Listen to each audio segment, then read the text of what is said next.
Well, this is a very important piece of information concerning Chapter 3. In Chapter 3, you learn to see the nouns you have already learned in their singular and plural forms. We'll teach you to see them as each noun, each form, consisting of a base plus an ending. And sometimes, as you can see, there will be changes. This chapter is crucial for a variety of reasons, so take some notes, pay attention, make sure you get this. First, I want to start off with a bit of a disclaimer. You'll notice here a star perhaps like one that you encountered in a children's book when you were a child, when someone taught you "Twinkle, Twinkle, Little Star," and for a long time perhaps that is what you thought of as a star. A star is this shape. Now, as time went by, especially if you took a course in astrophysics, you discovered that stars don't really look like this. Nonetheless, this simple little schematic served as a very useful tool in the beginning to help you see something important. And that's what we want to do, what I want to do today. I want to tell you a story, which is a schematic and certainly a distortion of reality, in much the same way that that star is a distortion of what a star looks like. Having said that, let me tell you this story. And the story is, English consists of, imagine English as consisting of being a language fused from three previous languages. Imagine that there were three tribes, and each of those tribes had their own language at one time, and then they all came together, and produced a language, brought their own words to it. In one tribe, there were words like battle, head, door, and injustice. In another tribe, there were words like man, woman, ox, child. And in tribe 3, there were words like cactus, octopus, alumnus, radius. Now perhaps, if you think about it, you'll realize that nouns are it is not enough for a noun simply to convey a semantic notion, a core semantic notion like head. It does communicate that. A head, when one says head, you get some image of a head in your mind. But think about how our nouns work. Turns out, for example, that we need to be able to add a meaning of plurality to that noun, so that a word ceases to be just the semantic meaning and becomes, instead, a fusion of semantic meanings that means something like head, and then the S ending on it that means, and by the way, more than one of them. You'll notice that in our little story about three different tribes forming English, that each tribe had a different way of making its nouns. Battle, battles, head, heads, door, doors, injustice, injustices. I think you can see how there are lots of other nouns that tribe must have invented, and you'd know how to make the plurals of.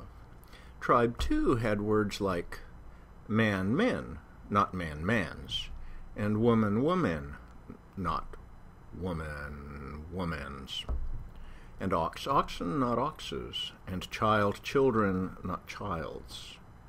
And tribe 3 had cactus, cacti, octopus, octopi, alumnus, alumni, radius, radii.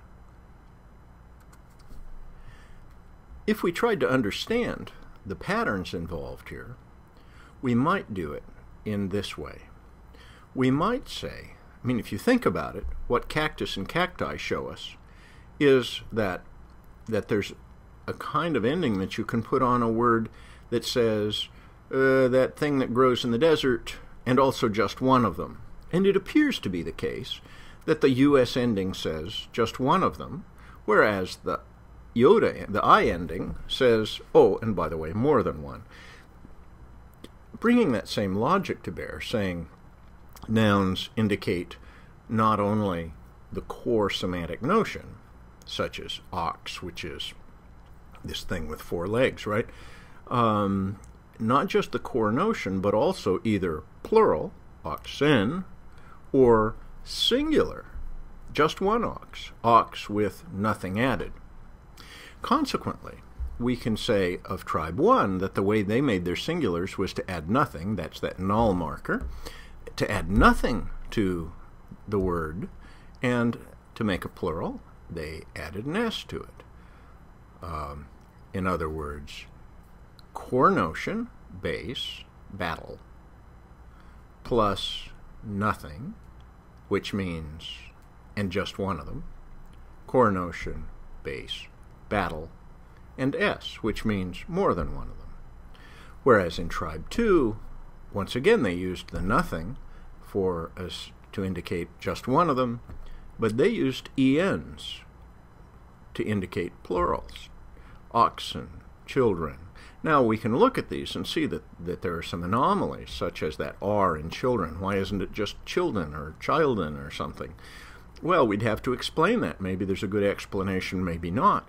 And we look at words like men and women, and we say, wow, that almost looks like they should be mannen and womanen or something like that, but they aren't. I wonder why not. Well, we'd have to explain that change, but it seems likely that for some reason or another, a syllable was dropped out of the base in the plurals.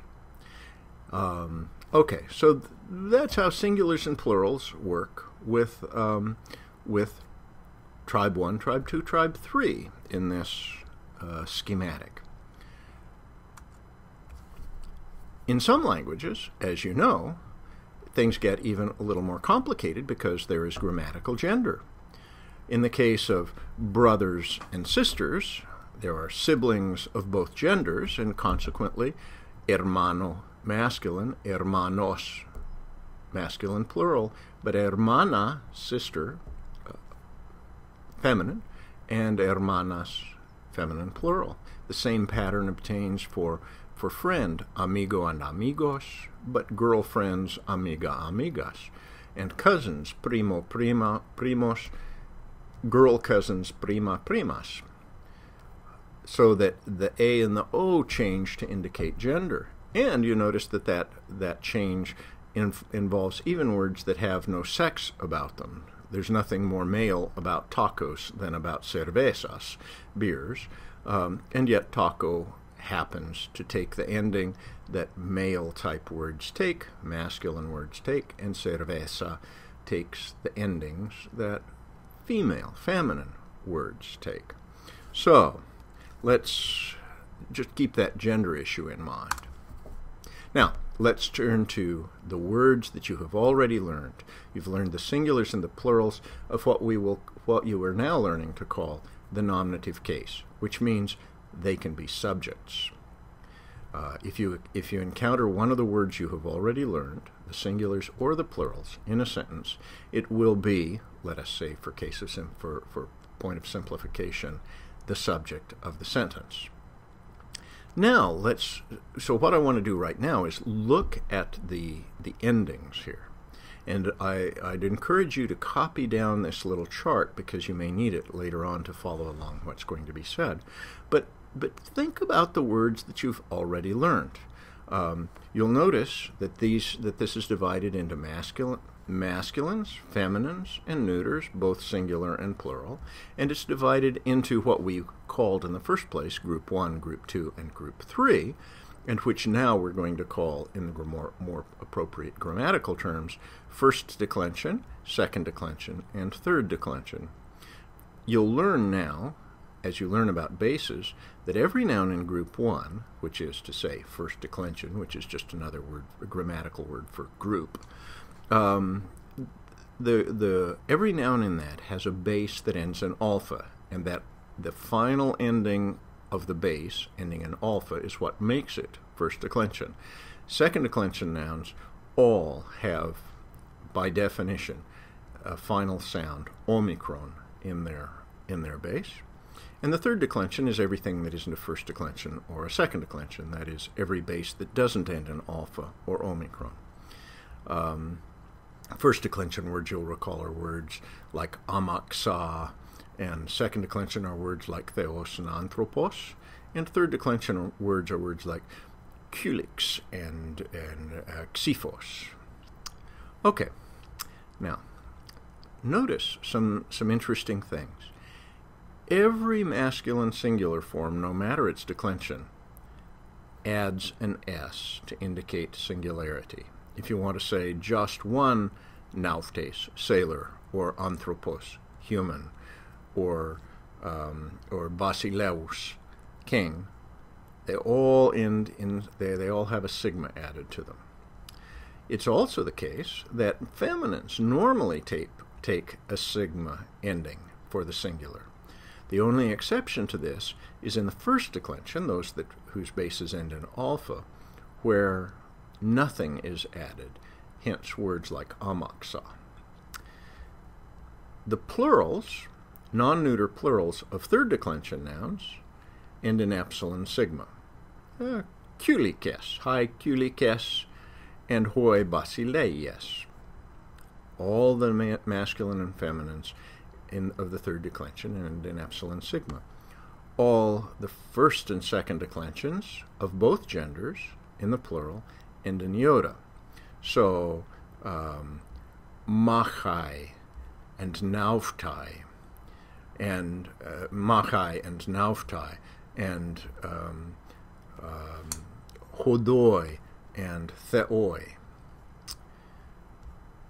Notice that there are no neuters at all in the first declension, ever, and so you don't have to worry about those. In the second declension, doron, you learnt to add a nu to the omicron base, or you learnt forms that do have a nu added to the omicron base, and as you will learn words like pure in third declension, those are the base plus nothing.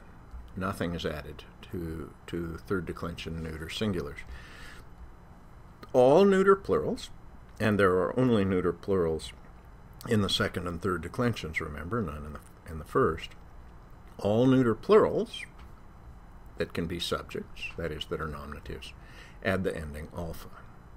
Again, this is a useful chart. I'd encourage you to copy it down, pause this thing, copy it down, and then move on. Let's take a quick look at what these tell us. We said that in the singulars of feminine nouns, that bases that end in alpha, they add nothing. Hence, amaxa, trapes, amusa. But that in the first declension, they add iotas to make their plurals. Trapezai, amaxai, musai. And we said that all masculine nouns, no matter what declension, add sigmas. Anthropos, theos, doulos, nekius. In the second declension, we also said that the second declension bases all end in omicron, just as first declension bases all end in both in the singular and plural in alpha. And we said that to make a plural in the second declension, just as in the first, you add an iota, so that you end up with characteristic alpha iota at the end, which is final letter of the base plus plural marker, and here omicron, final letter of the base plus iota. And then we said in the third declension, non-neuters add sigmas to the base, the very same base to which they add epsilon sigma to make the plural. So basis and basies, nekius and nekius. These words illustrate the simplest application of these rules in which there is no complication.